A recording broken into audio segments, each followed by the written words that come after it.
Hello what's up guys तो welcome back to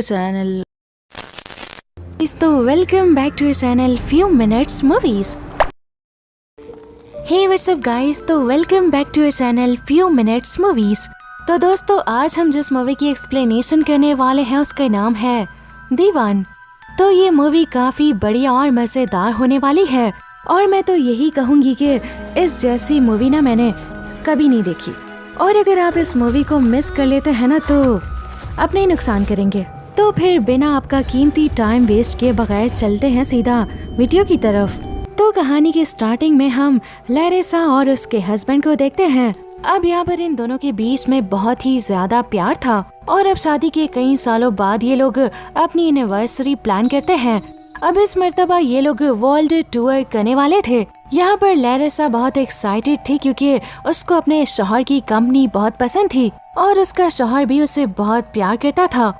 अब ये लोग फ्लाइट में बैठ जाते हैं और यहाँ पर लैरेसा की एक अजीब आदत हमें पता चलती है कि यहाँ पर लैरेसा को बेल्ट बांधने का फोबिया था। यहाँ पर वो कार में या प्लेन में बेल्ट नहीं लगा सकती थी और अब यहाँ पर आज भी उसने बेल्ट नहीं लगाया था। फिर वो अपने शौहर के शोल्डर पर सर रख के ये सफर एंजॉय करने लगती है। अब यहाँ पर प्लेन पहले तो बहुत ही स्मूथली उड़ रहा था, यानी कि सब बिल्कुल ठीक था, मौसम भी अच्छा था। लेकिन अब यहाँ पर दोस्तों कोई नहीं जानता था कि इतनी सारी अच्छी चीजों के बीच कुछ बुरा भी हो सकता है। अब अचानक से ये प्लेन बुरी तरह से हिलने लगता है। अब लैरेसा भी नींद से उठ जाती है जब उसने बाहर देखा तो एक जेट प्लेन इनके प्लेन से टकराने वाला था। अब इससे पहले लैरेसा कुछ सोच पाती दूसरा प्लेन इनके प्लेन से टकरा के दो हिस्सों में डिवाइड हो जाता है। अब उस प्लेन के साथ साथ इनके प्लेन का इंजन भी तबाह हो गया था। फिर उसमें आग लग जाती है और प्लेन बहुत तेजी से डैमेज होने लगा था। यहाँ पर प्लेन का प्रेशर भी खराब हो गया था। फिर प्लेन में मौजूद एयर होस्टेस भी उड़ने लगती है। अब यहाँ पर लैरेसा ने भी बेल्ट नहीं बांधा हुआ था। फिर हवा से लैरेसा भी दूर जाकर गिर जाती है। उसने बहुत कोशिश की कि वो स्टेबल हो जाए लेकिन सब नाकाम हो गया था। तभी अचानक से प्लेन के बैक साइड में भी एक जोरदार धमाका होकर पिछला हिस्सा क्रैश होकर नीचे जमीन पर गिर जाता है और अब प्लेन का अगला हिस्सा जिसमें लैरेसा थी वो हवा में तेजी से उड़ रहा था। लेकिन जिस हिस्से में लैरेसा थी वो हिस्सा अभी भी हवा में था और तेजी से नीचे की तरफ जा रहा था। फिर वो बहुत मुश्किलों से सीट पर बैठ जाती है और फिर आखिरकार बेल्ट बांध लेती है। और अब दोस्तों उसके बाद क्या हुआ उसे कुछ होश नहीं था। अब सीन कट होकर हमें कुछ देर बाद का सीन दिखाया जाता है। यहाँ पर प्लेन बुरी तरह से क्रैश हो गया था। प्लेन के कई हिस्से उसके करीब नहीं थे। अब होश में आने के बाद उसको याद आता है कि उसके साथ बहुत बुरा हादसा हुआ है प्लेन क्रैश का। ये सब याद आते ही उसको अपनी टांग में शदीद दर्द महसूस होता है। फिर जब उसने अपने पाँव की तरफ देखा तो उसके पाँव की बुरी हालत थी और बहुत बड़ा लोहे का रॉड उसके पाँव में स्टैप हुआ था। लैरेसा को भी पता था कि वो इस पाँव के सहारे नहीं चल सकती थी। फिर उसने बहुत हिम्मत की और दोनों हाथों से पकड़कर रॉड को अपने पाँव से खींचकर बाहर निकाल दिया। अब यहाँ पर दोस्तों उसकी चीखों से ये पूरा जंगल गूंज उठा था और उसके पाँव से खून बहुत ही तेजी से निकल रहा था। लेकिन फिर वो अपनी शर्ट को फाड़ कर ब्लड को रोकने के लिए बैंडेज करती है और अब अपने आप को बचाना था तो आगे बढ़ के उसको जाना था। यहाँ पर उसने उठने की कोशिश की लेकिन इतने दर्द में वो उठ नहीं पाती।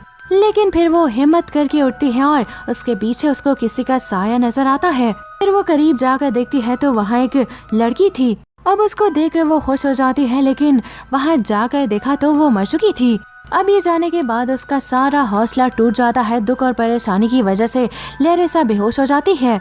फिर सीन कट होकर हमें रशियन जनरल को दिखाया जाता है। अब जिनको 2 प्लेन क्रैश की खबर मिल चुकी थी और उन्होंने रेस्क्यू ऑपरेशन को भी स्टार्ट करा दिया था। अब यहाँ पर रेस्क्यू करने के लिए लोग तेजी से जाने लगते हैं लेकिन अब तक कोई भी लैरेसा तक नहीं पहुँचा था।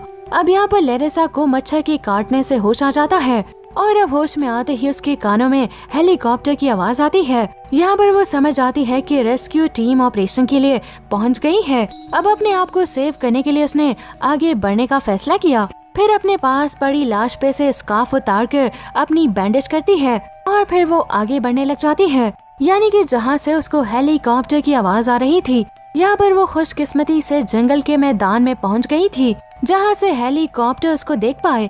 अब उसने स्कार्फ को हिलाते हुए हेलीकॉप्टर को इशारा करने की बहुत कोशिश की, लेकिन रेस्क्यू टीम उसको देख नहीं पाई।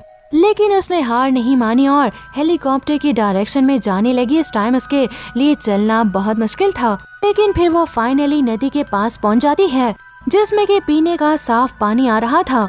अब यहाँ पर उसने मुंह धोया और जी भरकर पानी पिया और पास पड़े प्लास्टिक के बैग में पानी को भर लिया। फिर पानी भरने के बाद ये वापस उसी जगह गई जहाँ उसको प्लेन क्रैश हुआ था। अब लैरिसा ने उसमें मरी हुई औरत का कोट निकाल कर पहन लिया, क्योंकि यहाँ पर बहुत ठंड थी। फिर उसने एक स्टिक को उठाकर अपने पानी के बैग को उस स्टिक से बांध दिया। फिर वो स्टिक के सहारे आगे बढ़ने लगती है। मुश्किलों का सामना करते हुए वो आगे बढ़ रही थी। अब यहाँ पर कई घंटों का रास्ता तय करते हुए वो थकते थकाते जंगल से बाहर एक खुले मैदान में पहुँच गई थी, और ये नहीं जानती थी कि ये जंगल से भी ज्यादा खतरनाक है, क्योंकि यहाँ पर एक दलदल थी जिसने लैरिसा को अंदर खींच लिया था। अब यहाँ पर लैरिसा तड़पने लगती है और बाहर जाने की कोशिश करती है। उसने जमीन को भी पकड़ लिया था, लेकिन यहाँ की जमीन भी कच्ची थी। अब इससे पहले दलदल उसको पूरी तरह अपने अंदर खींच लेती, वो अपनी पूरी ताकत लगाते हुए बाहर की तरफ आती है और ट्री की एक टहनी को पकड़ लेती है। यहाँ पर वो टहनी इतनी मजबूत थी कि उसने लैरिसा के वजन को सह लिया था और उसको पकड़कर लैरिसा बाहर आ जाती है। अब इस टाइम लैरिसा की सारी ताकत खत्म हो गई थी और बाहर निकलते ही वो सो जाती है। अब घंटों के बाद जब उसे होश आता है तो वो देखती है कि ये जगह बहुत खतरनाक है। यहाँ पर वो अपनी जान बचाने के लिए आगे बढ़ती है। वो पहाड़ी वाला इलाका चूज करती है ताकि वहाँ पर कोई ना कोई उसे मिल जाए। वो पहाड़ पर चढ़ती है, लेकिन उसका पाँव स्लिप हो जाता है और वो वापस से नीचे गिर जाती है। अब यहाँ पर उसकी सारी हिम्मत टूट जाती है, लेकिन उसके दिमाग में अपने शौहर के साथ गुजारे हुए अच्छे पल याद आते हैं। उसने कभी सोचा भी नहीं था कि उसका हनीमून ट्रिप इतना खतरनाक हो जाएगा और उसका शौहर ही उससे बिछड़ जाएगा। अब ये सारी बातें सोचने के बाद वो अपने हस्बैंड को ढूंढने का फैसला करती है, और इस फैसले ने उसको इतनी हिम्मत दी कि वो खड़ी नहीं हुई, बल्कि वो पहाड़ी पार करके लैरिसा ऊपर भी पहुंच जाती है। अब यहाँ पर थोड़ी सी रोशनी थी और थोड़ा सा सुकून था। अब उसने सोचा कि थोड़ा आराम कर लेती हूँ, लेकिन आराम उसकी किस्मत में कहाँ था, क्योंकि यहाँ पर एक फीमेल टाइगर अपने शिकार के इंतजार में बैठी हुई थी। लैरिसा ने सोचा कि टाइगर की साइड में से गुजर जाएगी, लेकिन टाइगर ने उसको गुजरने से पहले ही देख लिया था। अब ये टाइगर लैरिसा के पीछे भागने लग जाती है और लैरिसा भी फुल स्पीड में भागती है। लैरिसा के पाँव में लगी हुई थी, लेकिन फिर जब टाइगर और उसके बीच में फासला कम हो जाता है तो वो कहती है कि भाई अब तो मैं गई। लेकिन दोस्तों किस्मत कुछ और ही चाह रही थी। अब अचानक से आगे एक गड्ढा आ जाता है और लैरिसा उसमें गिर जाती है। फिर जिस गड्ढे में टाइगर उसको ऐसे ही छोड़ के चली जाती है, और अब लैरिसा ने टाइगर के जाते ही उस गड्ढे से निकलकर दूसरी तरफ जाना शुरू कर दिया था। अब यहाँ पर ये बहुत ऊंचा पहाड़ था। जब वो इस पहाड़ पर पहुँचती है तो उसकी खुशी का कोई ठिकाना नहीं रहता, क्योंकि उसको दूसरी तरफ उसको प्लेन का हिस्सा नजर आ रहा था जिसमें उसका शौहर था। अब उसने अपने शौहर से मिलने की खुशी में कुछ नहीं सोचा और जल्दी से पहाड़ी पर से नीचे उतरने लगी। अब प्लेन के अंदर उसको एक लाश दिखती है जिसमें से खतरनाक किस्म की स्मेल आ रही थी, क्योंकि इस हादसे को आज पूरे 3 दिन हो गए थे। ये पायलट की लाश थी। अब पायलट के पास उसको एक गन मिलती है।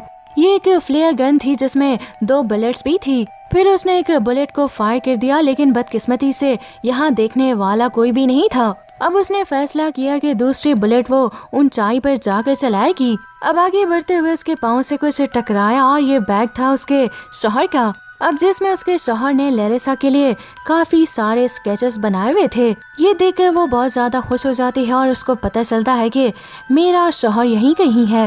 फिर फाइनली उसको अपना शौहर मिल भी जाता है जो बहुत दूर एक प्लेन की चेयर पर बैठा हुआ था। अब उसको गले से लगाते ही लैरिसा की आंखों में आंसू आ गए थे। उसको वो सुकून मिला था जो उसने 3 दिन से देखा भी नहीं था। फिर उसने अपने बैग से वेडिंग रिंग निकाली और अपने शौहर के हाथ में पहना दी। अब ये दोनों रिलैक्स होकर यहीं पर सो जाते हैं। अब फिर थोड़ी देर के बाद लैरिसा की आंख खुलती है तो उसको पता चलता है कि ये सब जो उसने देखा था वो बस उसका सपना था, और जो उसके हस्बैंड की बॉडी थी वो एक डेड बॉडी थी। अब ये पता चलते ही वो इतनी जोर से चिल्लाई कि पूरा जंगल गूंज उठा, लेकिन उसका इतना रोना पीटना किसी को भी दिखाई नहीं दे रहा था। फिर हम देखते हैं कि हेलीकॉप्टर भी उसी नदी के करीब उतरने लगा था, यानी कि जिसके आसपास लैरिसा थी। अब यहाँ पर लेरिसा को हेलीकॉप्टर की आवाज सुनाई दे रही थी। उसने हिम्मत करके पहाड़ी पर चढ़ना शुरू किया। अब उसकी किस्मत अच्छी थी कि रेस्क्यू ऑफिसर ने उसका सिग्नल देख लिया था।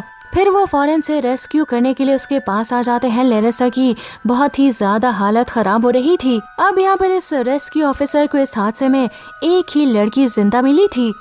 दोस्तों, मूवी की एंडिंग में हमें ये पता चलता है कि ये हादसा बिल्कुल सच्चा था, यानी कि 1981 में 2 प्लेन क्रैश के हादसे में सिर्फ एक ही लेडी सरवाइव कर पाई थी, यानी कि जिसकी स्टोरी हम देख चुके हैं। और फिर दोस्तों, इसी के साथ ये मूवी, ये कहानी दी एंड हो जाती है।